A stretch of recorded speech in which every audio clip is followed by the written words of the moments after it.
Hello, welcome back, and thanks for joining me. It's Judy from Thistledew Creations, and today I want to do a couple more of my family memories tags and journal cards that I'm making for my family in West Virginia. They're having a family reunion this fall, and I'm unable to go, but I want to send some things to give to everybody. And so I've pulled out a bunch of family photos off of our Facebook group that people have shared through the years, and I've printed them on photo paper that I got free in a Facebook Marketplace office supplies haul. And I printed a bunch of the pictures, and I've cut some of them out, like fussy cut them out. I made these the other day off camera. So that this is using a quilting magazine, and this was the cover of the book. This was on the cover of the book. And so I used this colorful picture with this because I thought this was a hilarious picture of my great aunt and uncle dressed up, probably for Halloween or some, I don't know, they can be silly sometimes. So he's got the fancy wig on, so I thought that looked great with the colors in the quilt. And then I just added a little snippet of fabric and some buttons and a piece of lace in the teal color down at the bottom. And this is just made, the whole tag is just 3 layers of the paper from the book. And there was some blank spots that I used just for the back. And then I inked around, and here's where I put the sentiment on the back of the card. I mentioned that in my video about Brenda Clark's Happy Meal and masterboards that she sent me. So I just didn't feel like the sentiment needed to be on the front on this one, but make each day your masterpiece. And I think that these two really do that. And I just love this. I just love this card. And then this one is my great-grandmother, Georgie Barnhouse. And I did leave the writing or the words on the front of this one: love, laugh, and joy, and a bee. These were the Barnhouse bees. And this is Grandma's flower garden pattern, which was, I think, one of the first quilt patterns that they did for the bee. I'm not sure, but if someone is watching that knows, just confirm that for me. And then I put an actual, one of my silk layered flowers on the front here with it. And then the back, this again is all just paper out of the book, just tripled up to make it like cardstock. And after you've glued it the way that I do anyway, I put glue stick over the whole surface, and then white glue around the edges and zigzags through the middle of white glue, and it just makes it quite firm once it dries up. Now, I did have these laying underneath my mat for a couple of days because they were kind of bowed, and that will happen.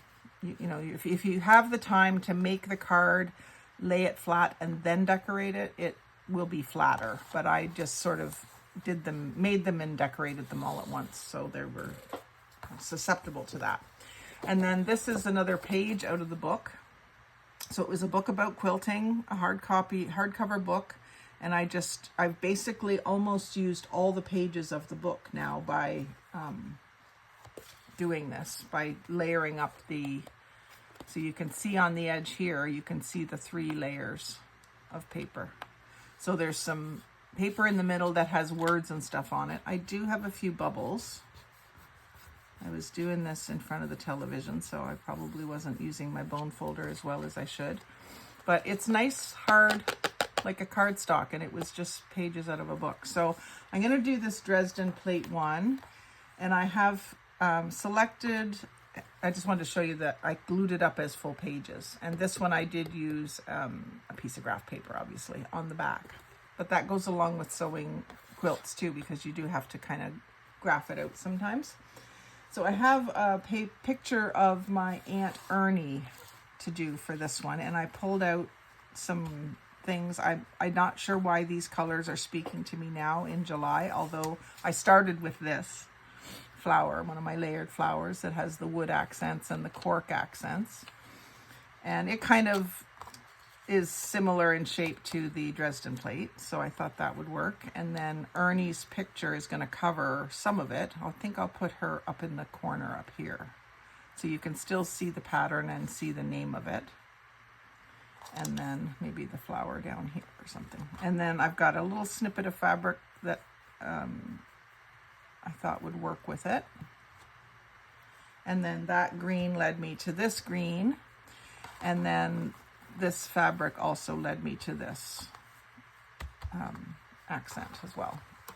So I just wanted a little snippet of this, and I think I'm gonna cut it more here. These are the worst scissors.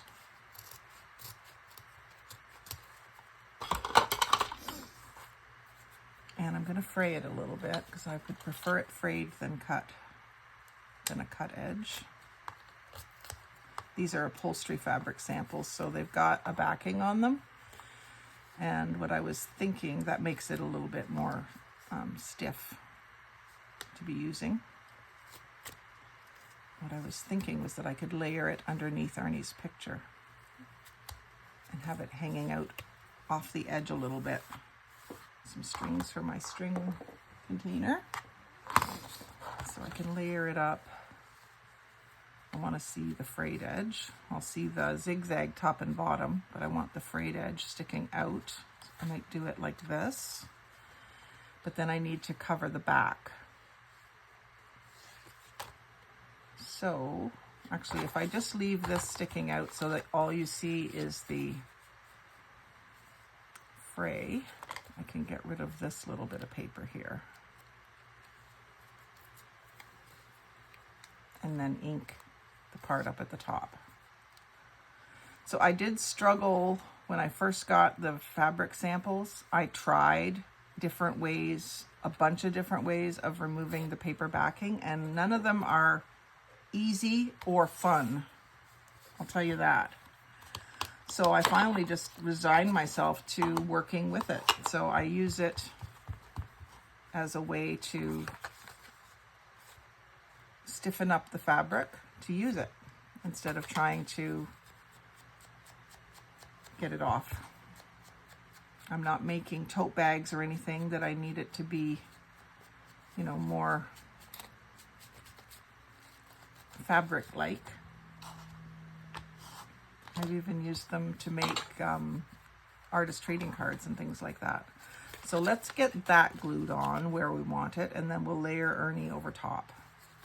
So for that, I'm going to use, even though I'm paper to paper, I'm going to use my 3-in-1 quite close to the edge.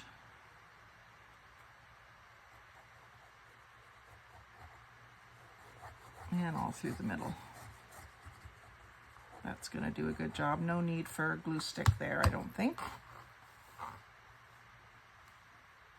And I actually got a call or a message from it's my husband's cousin that works at the place that has the fabric samples. And she said they've got some more for me. Stuff that I was specifically looking for. Ticking stripe, some florals maybe. So I'm hoping to go up there tomorrow afternoon actually to get some. It's in Peterborough, which is about 40 minutes away from me, in a direction I don't go very often. So there's my fabric. And then Ernie, I want to leave the border around her, I think. I think I'll have her down a bit, and then maybe up here is where I'll put this, I'll ruffle this fabric up and put it on. So I will ink her edges, because I do like inked edges on this stuff, just with vintage photo, so it's not too dark. And just the edges. I still want that white, I just don't want it to look so new. I want it to look like an old photo, because it is an old picture, an old image, but it's printed on brand new photo paper.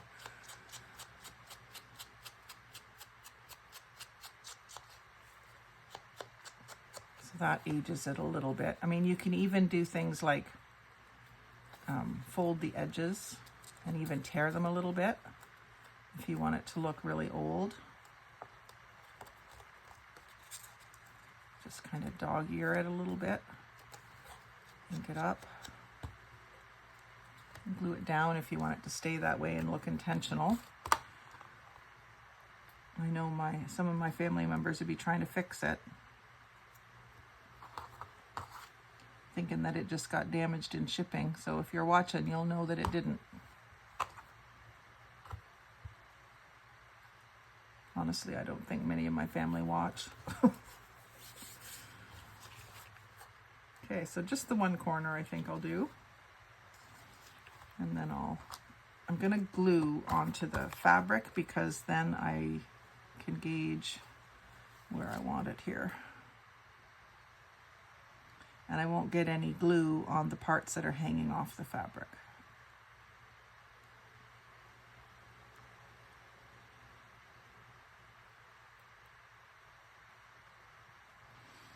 And find you need to use a fair bit with this because the fabric is quite absorbent.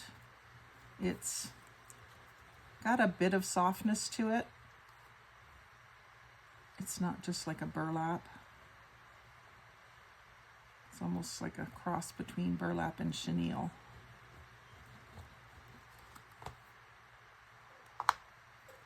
Wipe my glue cap. It's getting a little bit of a chunk on it. And then we'll place Ernestine. Ernie and Jim came up to Ontario every summer to fish on Rice Lake.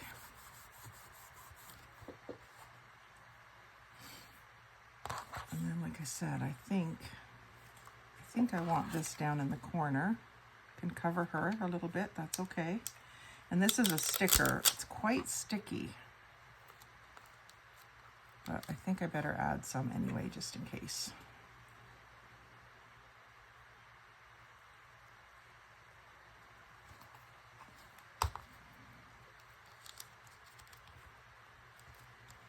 Letting that hang off just a tiny bit too. And then this, I want to do like a ruffle up across the top here.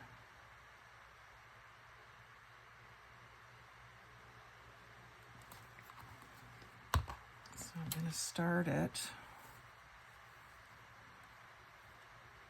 here. And I just kind of push the fabric to create like a little ruffle.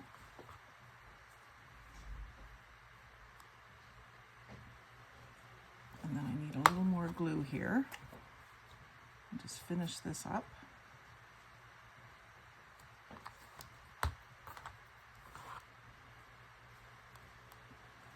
There, I like the way that kind of twists a little bit. And then I just wanted to add this as well. Where will I put this? I think I'll just put a little snippet of it down at the bottom here. This is a bright green that I only usually use on like St. Patrick's Day. But it kind of goes with this color scheme. I don't want to completely cover those words. And then maybe a couple of buttons in with that. So let's see what I've got in my button tray here. I think a little bit of a creamy yellow one to go with the color of her picture background. And then a coral. That's a different button. And a green. And a different green than the back zigzag thing. Will work well. And I think I'm going to put like a little trio of them kind of starting here.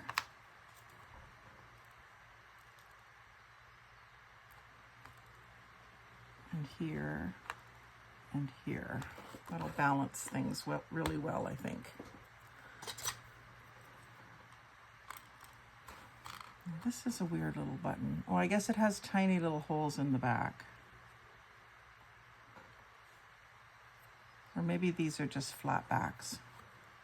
But they're in with the buttons that Wanda sent me, so I'm using them. So there, that's quick and easy once the background is already made. And I just took 5 minutes before I started the video to pick out these embellishments. So easy peasy. And then I can still add a sentiment on the back.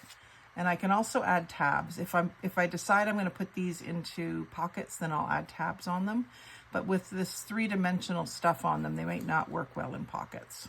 So they're just nice little mementos. And it's a great way to use up the old quilting books. I've got quilting books and I've got jewelry making books that I might use some of for the same sort of thing. So I really like this one. I'm hoping that Diana, Ernie's daughter, will really like it too. It's not my usual colors at all, but I do like it. So thanks for watching today. Like, comment, share, and subscribe. Most of all, have a great day and happy crafting.